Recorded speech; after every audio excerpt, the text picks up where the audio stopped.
Hey Austin, Uncle Peter. So I'm going to answer the questions for you for your project on the video. I had sent you an email, but here it is. What is life like on the reservation today? That's kind of a tough question, but depends on what part of the reservation you live on, I think. But it's definitely gone away from a lot of sheep herding and away from agriculture. There's now internet on the reservation, so that there's technology that has made an impact on reservation. Um, the people, I guess, kids your age, the focus is on learning Navajo. So language revitalization is huge, as well as graduating high school. But life is definitely becoming more modern. So hopefully that answers that question. So your second question is how many Native Americans live in your area and how are they treated? So in we live on a border town in Farmington, and a third of the population is Navajo. Um, so it's pretty diverse. Well, it's not really diverse, but it is diverse because a third are Navajo, a third are Hispanic or Mexican American, and a third are Anglo. So 2/3 of the population is minority. So of the 2/3, so there's 45,000. So that makes I think 30,000 minorities and 15,000 Caucasians or Anglo. There's definitely a lot of racism in Farmington historically and currently. It's more covert racism right now. Although with the current political climate, with the president, the 45th, once he was elected, people in our community started flying their Confederate flags, and you could see their political affiliations worn on their clothing with their red hats. But there's definitely a lot of racism that goes on towards Navajos. In fact, when I was growing up, I remember having my friends that I went to high school with say, "Hey, Deswood, we should go roll some Indians." What that meant was um, there were some drunk natives walking downtown, and they would go and beat them up and roll them and throw them into dumpsters. And one elderly man was crushed by a trash truck. So that's kind of one instance, and the guy ended up going to jail. But there was an incident back in the 1970s where 3 or 4 Native Americans were mutilated up in Chokecherry, which is just over the canyon to the west of us, where they mutilated some high school students mutilated 3 natives, and you can look up the book. It's called The Broken Circle, and it talks about what the event that happened to those 3 Navajo men. Nothing happened to them. I think they got 6 months of community service and were released. So that's kind of what goes on here with natives in Farmington or a border town, which is very similar in a lot of border towns that are around reservations. So, so the next question is, I don't see question 3, but it says question 4. What are problems Native Americans face? Well, there's a lot of problems. The most common, probably, that if you look at the data, one of them is diabetes, which is I guess there's different stages of diabetes, but that's a pretty common one based on the diet of Native Americans. So diabetes is one. Another one is alcoholism. I just was in a presentation yesterday, and I saw this is just in the Farmington area, but it was saying that 85% of the people that are arrested for alcohol are Native Americans, so that's pretty common. In fact, San Juan County, which is the county we live in, and McKinley County, which is near Gallup, New Mexico, have the highest DWI rates in the United States. So alcoholism is another problem. Let's see, another one is poverty. I saw a study that I was reading about on the economy of Native people, and the average income for, this is Navajo, I'm just going to speak for Navajo people, but the average income for household income is like $15,000 per year. So that's definitely well below the poverty line. I think the IRS considers someone to receive the earned income tax credit means to help you with live above the poverty line is about $24,000 a year. So that's definitely $9,000 below the poverty line, and depending on where you look it up to find how the poverty line is stated. So there's three of them. I think another area that natives face is rights, mineral rights, land rights, water rights, resources that native people have access to. For example, yesterday I gave a talk about reservations are held in trust by the federal government. And what that means is the federal government is the one that, the United States government is the one that controls what happens with the land.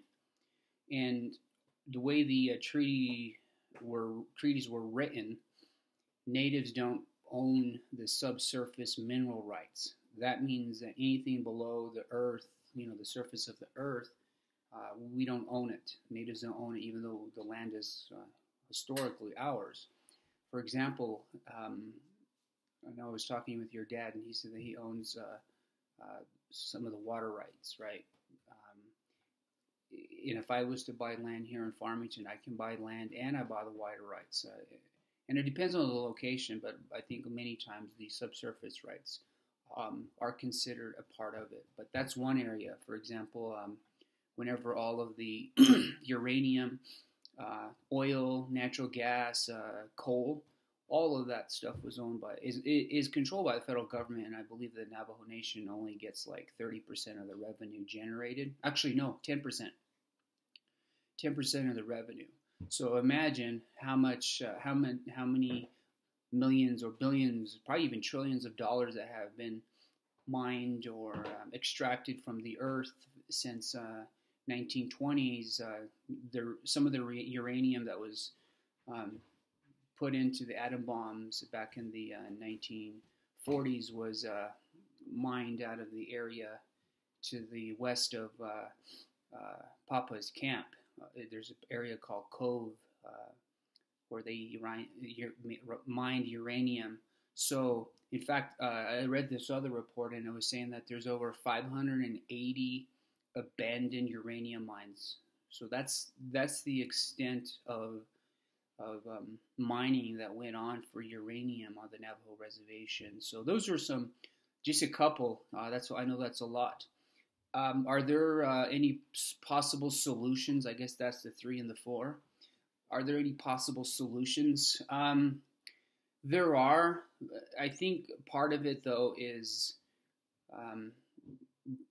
embedded in self-determination. I think in the 1970s, the United States government, or actually Native nations, like the Navajo Nation, pushed for Native people to control their own, have control over their own rights, their own government, their own business, their own education, and their own gaming, things of that nature. So that's one area that Natives can, gain control over what goes on. But so with many nations, there was a relationship that exists because Native people were, I guess, in war or battle against the United States government. Whenever the treaties were formed, whenever the treaties were created, they had these treaties developed between nations. So the United States and whatever tribal nation. So they have a nation-to-nation relationship that exists there. So those treaties, it would be like whenever the United States went to war with Japan and they had a treaty with Japan. Well, that same treaty. It happened in 1868 with the Navajo people, with the signing of Bosco Redondo, the treaty for the Navajo people after they were taken and enslaved and encamped in Fort Sumner. Whenever you drive towards Lubbock, Texas, in eastern New Mexico, you can look that up on the internet as well. But in there, a lot of that, the verbiage is in there. I mean, I think a lot of it is just raising awareness and for Native people to protest, to fight, to find ways for to put plans in place, to utilize those resources and to break those negative stereotypes. I know that's one of the things. Like when I was growing up, people would always say, "Oh, natives are all drunks. They're all on welfare." And to me, that was one of the things that pushed me to get educated and to have a good job, was to break those stereotypes. So that's one way, is getting educated and making a good life for yourself. So question 5, what laws or changes to policies would be most helpful? Well, I think that's one of the things that's going on right now is with Native nations governing themselves, they are putting laws in place to protect their interests and the future of children. For example, just recently, the 24th Navajo Nation Council said no to renewable energy or to buying a Navajo generating station over in Page, Arizona, which is about, I think, maybe 200 miles west of Farmington. But the Navajo Council said no to purchasing it. And so they created a law and policy to say, no, we're not going to move forward with extracting subsurface minerals for energy. So then that's one way that the nation has done that. Another one, I didn't talk about this one earlier when it said some of the problems, but there's a lot of Native people that are going missing. It's murdered, missing, and indigenous. I think it's women, but they call people. So that they're creating laws to protect that. In fact, with I think it's Congressman Deb Haaland from New Mexico. She put some legislation through Congress for law enforcement to respond to the murdered and missing indigenous women. That's pretty rampant. It's not just women either, because there are some individuals that are lesbian, gay, bisexual, transgender, queer. So whatever identity they want, that's one area that's also affected. So yeah, there are things being done with as many natives, Navajos or natives that are educated. They're just starting to fight for themselves and create policy and change the way Native people have been looked at and viewed at. Now, one area that really helped Native people historically was when the Navajo code talkers participated in World War II. With using their code to fight the Japanese. If it wasn't for the Navajo people, Native people across the country would not have the right to vote. That was one thing that made Native people across the United States gave them a voice. The question was why are Indian people going to war for the United States government and they can't vote? So that kind of changed history for Native people. So there's a lot of different things. I don't know how detailed you want me to get, but water rights as well. There's a lot of law right now that's in place for water rights, protecting water rights. I kind of briefly mentioned water rights up in some of the problems we face, but in the West, water rights is a big thing. And there's legislation that my dad worked on with one of my uncles back in the 1980s protecting Navajo water rights. Just to give you an example, if the Navajo Nation was to sell a cubic acre foot of water down the stream to Utah, Arizona, Colorado, California, Nevada, they can get $1,500 to $2,000 per acre foot of water. That's quite a bit of water, considering up on the farm above Papa's house up there, Nappy uses about 200,000 acre feet of water. So take 200,000 and multiply that by $1,500, and that's well over. It's probably almost $1 billion or $1.5 billion just in water rights, and that's just what they use to plant up on the farm when you see those big old crop circles. Um, but they can divert, I believe, up to 400,000 cubic acre feet of water. So that kind of puts things into context for you. So the next question, 6, what other organizations, peoples, groups, stakeholders are impacted by Native Americans and how? Um, I think there are a lot of people because of a lot of the protests and a lot of the rights of Native people that are affected. There are a lot of other groups that are coming together to try to protect um, the Native rights in general. But I think one thing that's important to understand too is I think if Native people would have band together back, even now to 300 or 400 years ago, I think we'd have been, you know, you can get more done when more people are together, as opposed to the Navajo people fighting for something, as opposed to the tribes up in Alaska fighting for stuff. But I mean that when you have more people, that's whenever you're able to make a bigger impact. So I think the stakeholders. I'm not too sure if I answered that question correctly, but there's a lot of organizations that help Native people. I can think of with an Intech, there's the I guess the Segura Club. Any of the environmental groups help protest for to stop the use of extractable minerals for energy purposes. Let's see, there were a bunch of non-natives that were helping with the protests, I guess across the United States for whatever.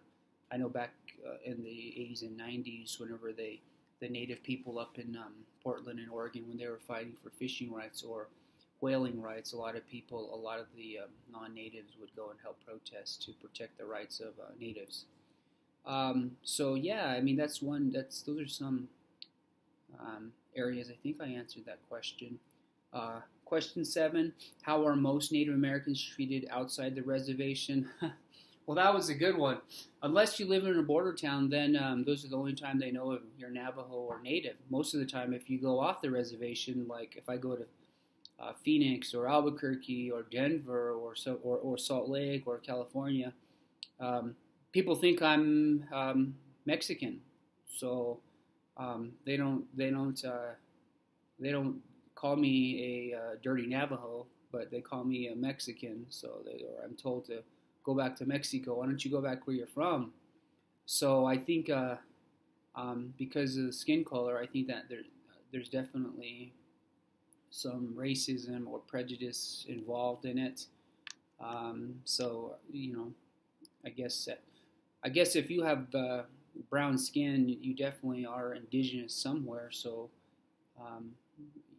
it's definitely one of those things that you have to think about and consider, but sometimes I don't worry about it. I just let it be. I mean, it's their ignorance, not mine. So let's see.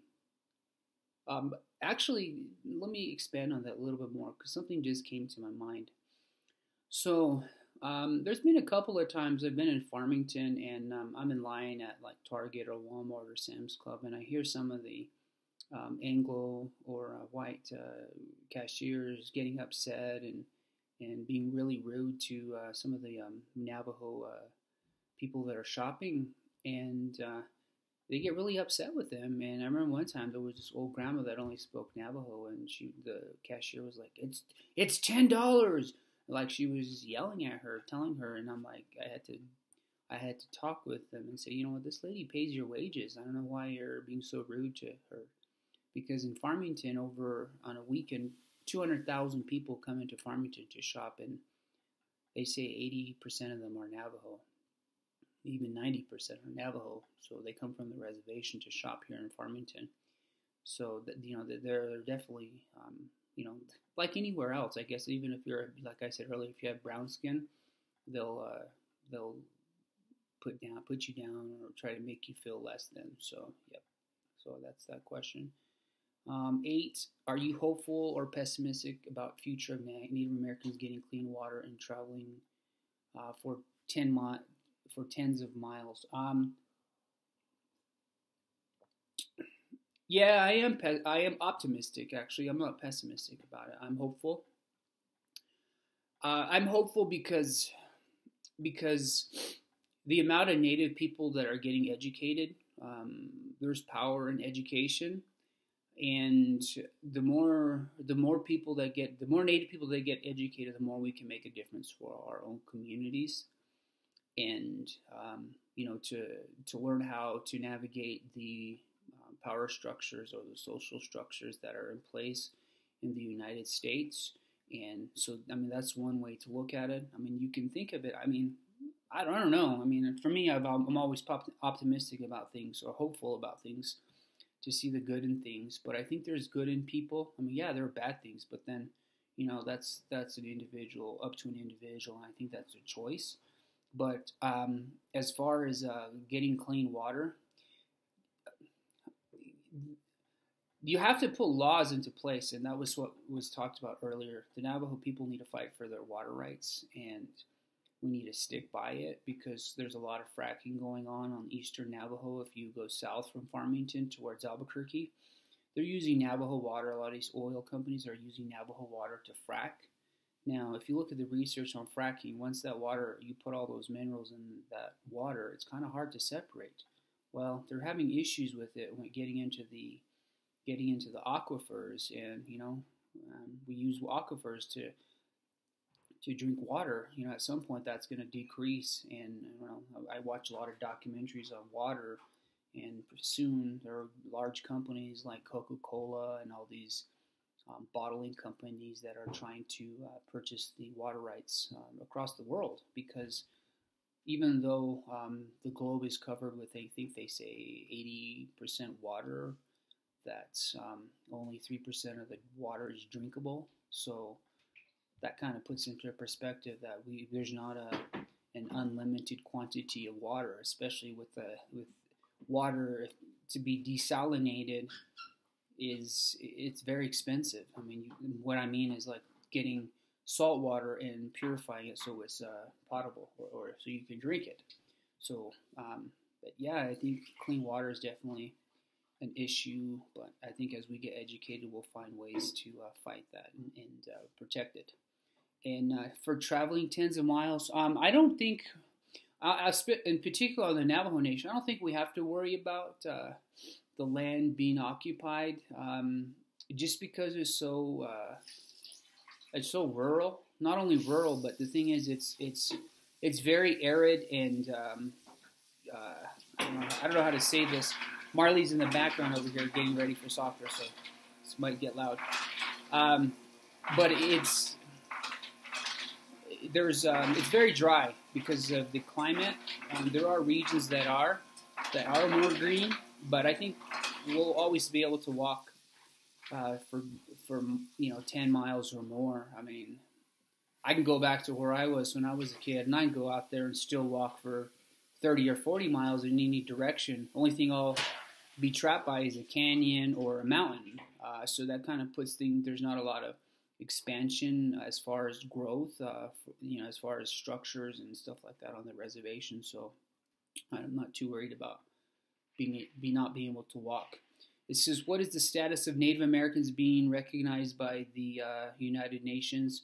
Well, actually, Native people do go and to the United Nations to talk about their policies and to get recognized, because, like I was saying earlier, the government, the federal government, and each nation, there's a nation-to-nation relationship there, and a lot of times because of that, like the Navajo Nation doesn't necessarily have to deal with Utah, Utah, Arizona, and New Mexico. They can go straight to the federal government. We don't even have to go to Santa Fe or Phoenix or I think it's Salt Lake City to talk about our issues. We do it, but the thing is, the way the treaties ran, the treaty was between the United States and like the Navajo Nation. So we can go directly to the Navajo Nation. Does send a delegation to the United Nations whenever they have their convening, obviously to talk about, the most recent one was to talk about murdered and missing Indigenous women. But those are some issues. A lot of times it's about human rights and the rights of Indigenous people, protecting rights and things of that nature. So I think that one I answered that question. But it's pretty cool. I mean, 2 years ago, I had the chance to go testify before Congress for the Navajo Nation, and but just to be able to go and talk. I mean, 2 years ago, we brought out some congressmen from the Western Caucus to Nappy and gave them a tour. But whenever you have that nation-to-nation relationship, you kind of have a direct channel or link to the federal government, the United States government, or the president's office. In fact, when one of my grandpas was a chairman back in the 1960s, and he went and met with John F. Kennedy, and that kind of shows that it's like the president of the Navajo Nation can meet with the president of the United States, or the president of the Navajo Nation can meet with the president of Canada, and that's kind of the relationship they have. Question 10. I hope that answered the question. If not, you can just send me a follow-up and I can provide that for you. So question 10 says, what do you think the average American should know but doesn't know about Indigenous peoples and what life is like on the reservation? Well, I can tell you this right now. We don't all live in teepees. We don't all live in igloos. Each tribe has its own type of dwelling or house or structure they live in. Each tribe has their own language. So I think there's 562 federally recognized tribes. So when you take that into account, a lot of times we all get clumped together, and we're all in this area, and they all think that natives live in teepees, igloos. We all ride horses. Although Navajos do ride horses as well, but that was mainly Plains Indians back 150, 200, 300 years ago. But I mean, just a generalizing that we all do the same thing. I think that's one thing that people need to know, that we are different.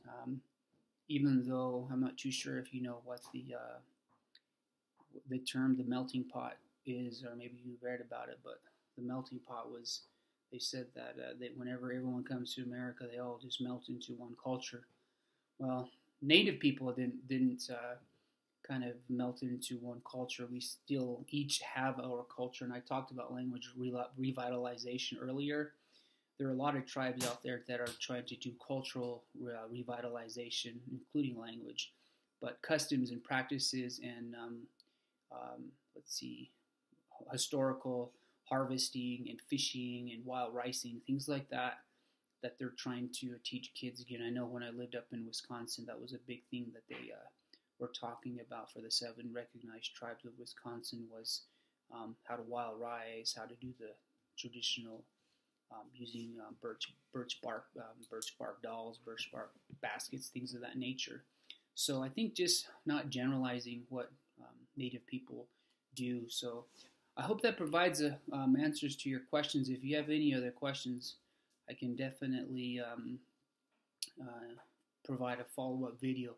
It's just it would be easier for me to answer these questions with a video, as opposed to each of those questions is probably a 3 or 4 page question, but that kind of shows the extent of the question, that there's a lot to it and there's a lot of depth to each of those questions. That's why I just wanted to make a video so that I could explain it. I mean, if I did 10 2 to 3 page essays, that would be like me doing a dissertation, so which is going to be 30 to 40 pages long. So I hope that answers your questions. Let me know. Okay. All right. Bye.